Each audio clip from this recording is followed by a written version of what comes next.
সকালবেলা শান্ত পরিবেশ, বর্ষাকাল, সুলিশ গেট পানিতে টইটুম্বর, মৃদু মন্দ বায়ু, পাখির কিচিরমিচির ডাক।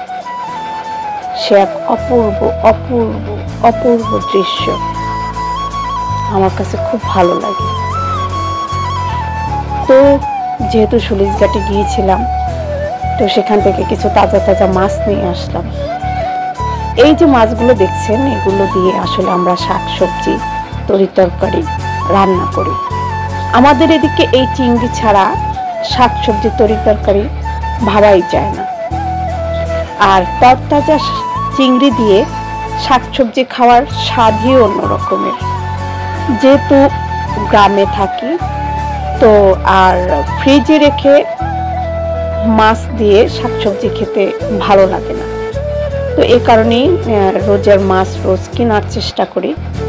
বিশেষ করে যেহেতু সুলিশ ঘাট আমাদের কাছে, তাই ওখান থেকে অল্প স্বল্প মাছ কিনে নিয়ে আসি।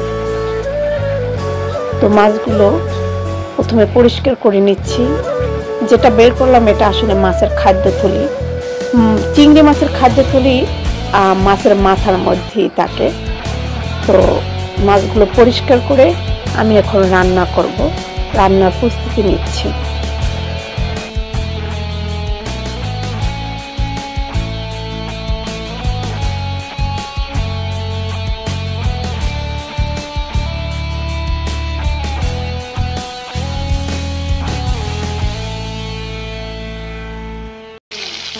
সকালবেলার খাবারটা আমরা বেশিরভাগ সময় পান্তা ভাত দিয়ে সেরে নিই।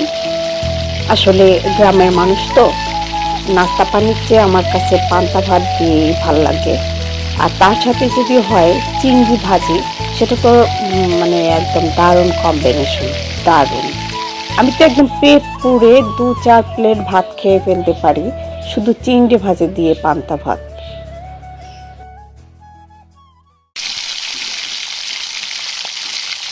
চিংড়িটা ভাজতে ভাজতে মনে হলো শুধু চিংড়ি কেন, যেহেতু গ্রামের বাড়ি শাকসবজি আছে এবং কিছু পাটের পিস বুনছিলাম, সেখানে বেশ ভালো পাট শাক হয়েছে।